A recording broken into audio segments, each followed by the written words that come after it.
Right now at 5. This was the actions of a depraved coward. One day after an attack on New York, he appears to have followed almost exactly to a T the instructions that ISIS has put out in its social media channels before. Investigators learn more about the accused terrorist.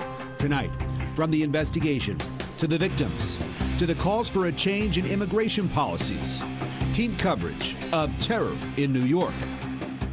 And much of today has been focused on learning about the man responsible for yesterday's attack that killed 8 people. Here's the latest on the investigation. New York police say the driver was never a previous subject of investigation by the FBI or police, but he does have links to people who were. Investigators say it appears the attack was planned for weeks. There were also handwritten notes that said the Islamic State will, quote, endure forever. And what happened yesterday has prompted the president to talk about terminating the diversity immigration visa program. Meg Oliver, live in New York City with the very latest for us right now.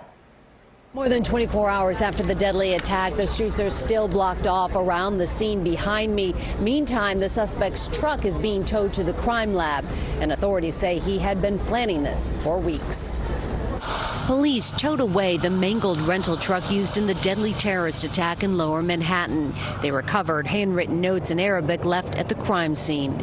They say the suspect, 29-year-old Sayfullo Saipov, bragged about his plan and praised ISIS. He appears to have followed almost exactly to a T the instructions that ISIS has put out. Investigators say the ISIS sympathizer drove down a bike path on the West Side Highway, mowing down everyone in his path for 0.8 of a mile until he crashed into a school bus packed with children. Police think Saipov had been planning the attack for weeks. My administration is coordinating closely between federal and local officials to investigate the attack and to further investigate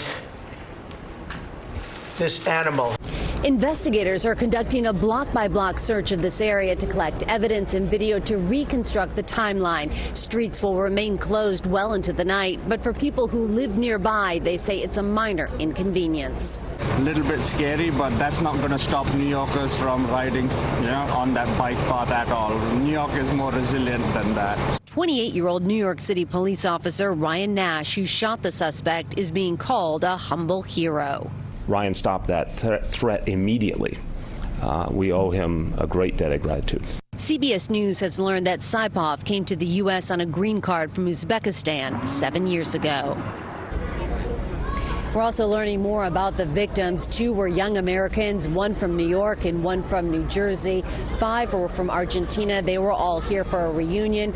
And a young mother from Belgium who leaves behind a 3-month-old baby and a 3-year-old child.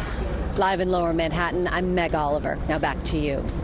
Such sad news. Meg, describe to us the feeling there tonight. Last night we saw a great show of resilience in New York City, the number of people taking part in that Halloween parade. What have you seen today? Well, Rudabeh, right next door is a school, and all day long the recess goes on right over there. Kids are out there right now for their after-school programs, playing basketball, shouting and yelling. Beyond the crush of media here, people are going about their daily lives. They're going home after work, and they're shopping, and they're going out to dinner. It's just like a normal day. What's not normal to see is an empty street like this in the middle of what should be a really busy rush hour here in Manhattan. And we should mention, Megan, just the short time that we've been talking to you, word from the Justice Department that federal terrorism charges are expected to be brought against this suspect who is still recovering from his wounds in a New York City hospital. Meg Oliver, live for us in Lower Manhattan. Meg, thank you so much.